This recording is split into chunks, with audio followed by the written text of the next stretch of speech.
Welcome to another episode of Jay Lund's Garage. This is kind of a restoration blog. You know, I get a lot of emails, people asking about batteries. Is a dry cell better, lead acid better? What kind of charger should you use? And I've been using these Odyssey batteries for years. You know, if you've seen my jet bike, you know this goofy thing, take a look.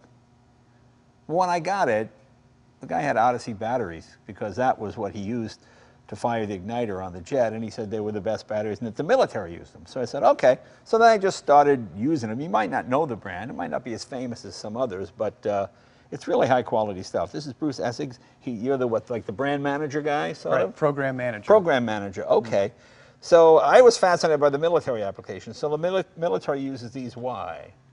Well, both for ground vehicles, combat aircraft, and now the U.S. Navy. Right. And the principal interest on their part is reliability, right, performance, and longevity. Yeah. See, the nice thing about this is, would this technically be a dry cell? Would you call it a dry cell battery or a sealed battery? Both. Yeah. And it is sealed because it has pressure valves right, so that it operates in a sealed condition. But we also refer to it as a dry cell because right, that AGM separator pad is only saturated to 92%. So if you were to cut the battery open, it would appear to be dry. Okay, let's explain what we're talking about here. Most batteries, especially the old style, you know, you put your distilled water in there, you charge them up.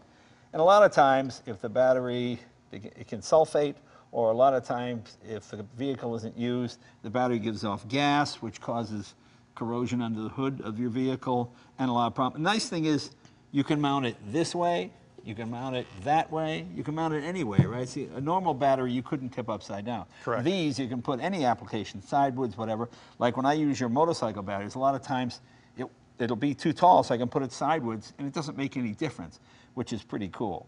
Now explain what this is. Most batteries are filled with water. Explain what we have here. Okay, so we have a cutaway here, and this shows the internal components of the battery.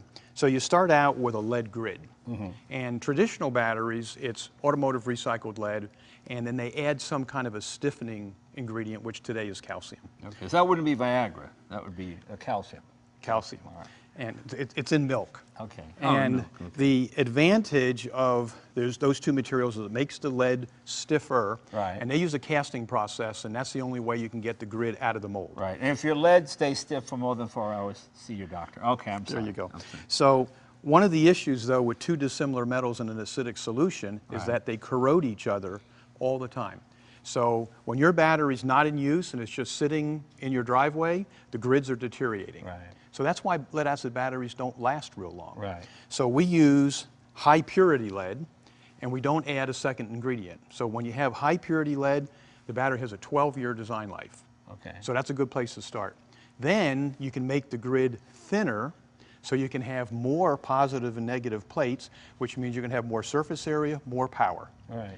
And then you put an AGM absorbed glass mat separator, which is this white pad that you right, see, and that's what holds the acid.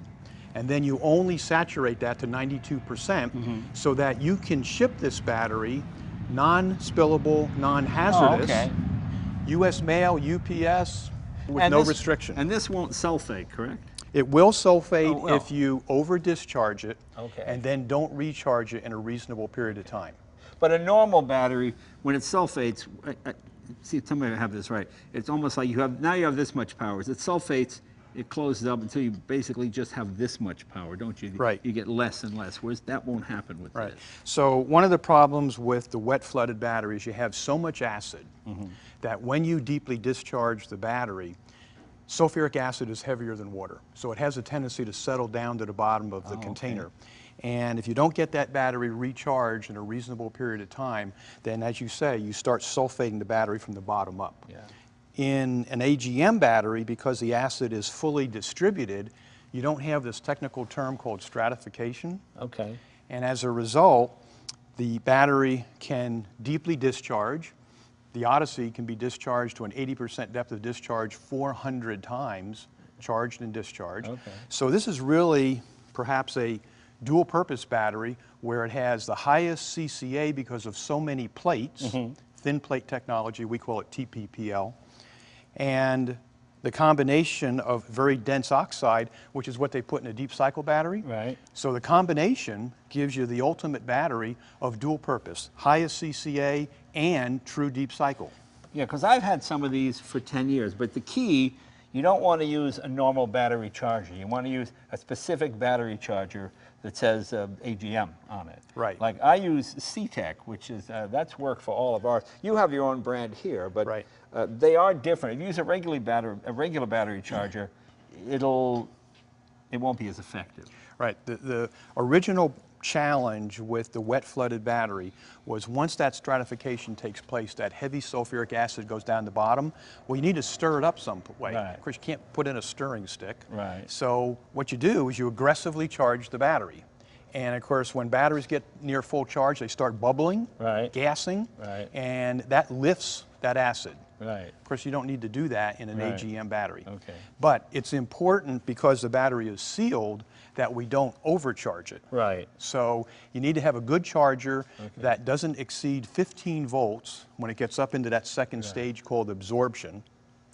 And then when you complete the absorption cycle, if it does go into like float maintenance, then you have to have a good voltage there. And for Odyssey, we're looking between 13.5 and 13.8. Now, is it better to keep an AGM battery on like a C-Tech charger continuously, or once a month charger for 24 hours? One of the determining factors is the battery maybe just sitting on your workbench, or is it in the car? It's in the vehicle. And if it's in the vehicle, especially modern day vehicles with parasitic loads, and that's something I think a lot of consumers... Well, no, most of mine I have a battery disconnect, so it's not, there's no draw on it at Okay. all.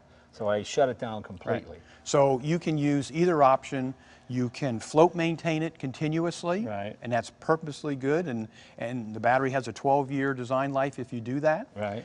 If you charge it maybe on a timer every Yeah. so many days and don't charge it for a while. And, you know, Well, I use like the C-Check charger, I'm at this charger, I guess it brings it up to a certain level, and then it stops, right? And then if it Right. drops below that, it goes up again. What do you have here? You have So- look how so strong I we're- am. I can pick this battery up with one finger, ladies and gentlemen. So we're trying to express here what a battery goes through from a charging standpoint as far as voltage. And so we start out with a discharge battery, and we might be down around 11.5 volts Okay. open circuit. And we turn the charger on, and the charger initially, these are pretty sophisticated chargers. So like this is where it's agitating it? It's really analyzing Oh, okay. initially. So these are pretty sophisticated chargers. So Right. the C-Tech does this, and the Odyssey charger does this. A lot of the newer high-tech chargers, first they have the means to go in and kind of analyze the battery, Mm-hmm. and then once it gets an idea of the condition of the battery and what it needs to do, it starts executing the charge, and the voltage starts coming up. We call this the bulk charge. Then we go into sort of a conditioning, Mm-hmm. which is holding the voltage and keep charging the battery. And then eventually we go into an absorption cycle, and then we go into our float.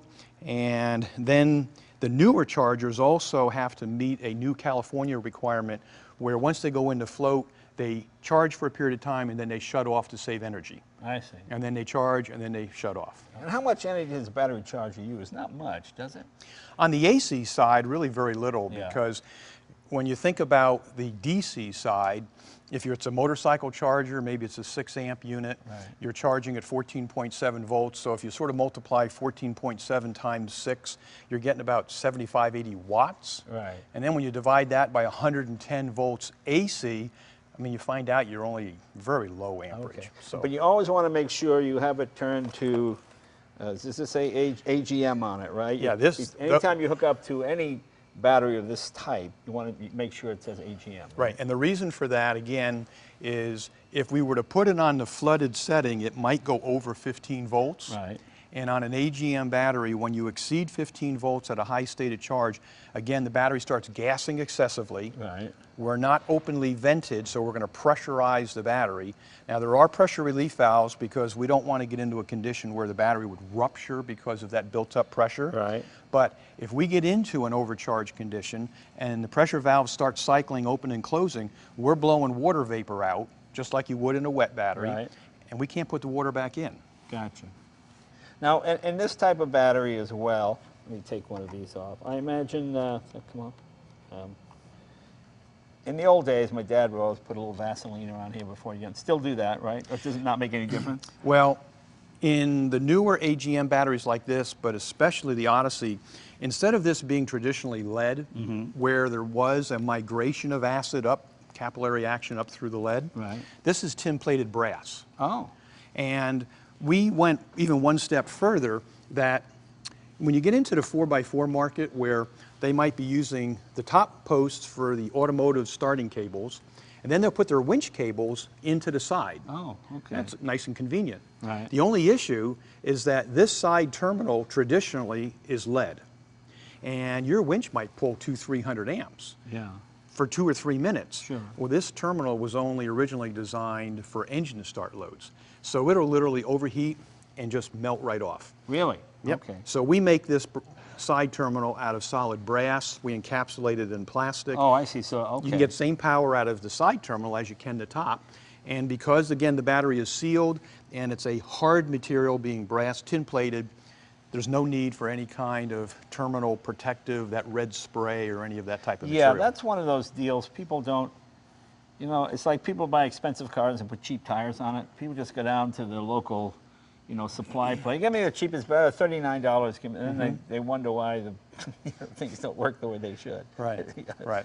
Well, you know, the reason that we brought Odyssey onto the market 15 years ago was that we realized that car collectors and high-performance boats, and then even over-the-road trucks and city transit buses and police cars and ambulance, they need product reliability. Right. You know, I mean, the worst thing you can have with a police officer is for him to get into a situation where he has to turn the car off, then he comes back to the car, and then the car doesn't start. Yeah, but if he's chasing you, you want that. You want him to have that cheap ass battery. Yeah. So, you know, there's really a need in many markets for reliability, and even on a consumer level, there's nothing worse than having your car start up perfectly fine in the driveway. You Right. go down to the store, you come out 20 minutes later, It's dead. and it's dead. And the cool thing is, if you have a lot of vintage vehicles like I do, they make their aftermarket. I don't know if you guys make. They make aftermarket covers that say Delco, whatever, that look like the battery that came in your car that fit right over these. I'm sure you've seen those. Not only that, there is a company that assembles product. They have the original rubber molds from all the old days Right. of, you know, Mopar Right, and right. Formico. I mean, all Yeah. the old batteries. But what they do is they put an Odyssey battery inside. Yeah, same thing. So you get the reliability, Yeah, but very it still cool. looks old. Okay. Yeah. So what else do we have here? What is this? Anything else? So this is a little bit of just a little walk in history in that. You guys invented this type of battery. That's right. This technology started out in a spiral cell. Okay. And the patent was put in place in 1971. Production started in 1973. And then it eventually migrated into a flat plate design instead of the spiral. Right. The spiral cell is good, but the only issue is when you make a 12-volt battery with the 6 spiral cells, 15% of the battery is air. And everybody today wants more power, lighter, smaller. Right. So you really need to get into a flat plate design where you can fill that air factor, and then you end up with a battery that is physically and dimensionally the same as perhaps a spiral cell, but 34% more power because you're filling that air factor. I see. And you guys do 6 volts as well. We really only do No, just 12 12? volt Okay. in this configuration. Right. You know, you could go back to the spiral cell Okay. and you could have multiple voltages. Okay. But in the automotive, power sport, marine, commercial, it's all 12 volt. Okay. But we have the largest range. We start out with a little 8 amp hour battery. Right. And we go all the way up to about a 214 amp hour real big battery that's used for like 2,400 horsepower V12 diesels. Wow, okay. Yeah. Well, very cool. Well, I hope you learned something. I learned something. You know, the most important thing is make sure the battery charger matches the battery Absolutely. that you have. And like I say, you want to go with a sealed battery because, A, it's safer. Yes. You know, there's no gas. You're not going to ruin the underside of your car, especially if you have a battery. Like a lot of these cars have the battery under the back seat or somewhere, you know, where it could get on the rug of the vehicle or something of that nature. So Bruce, thank you very much. Thank you. Really informative. So check it out.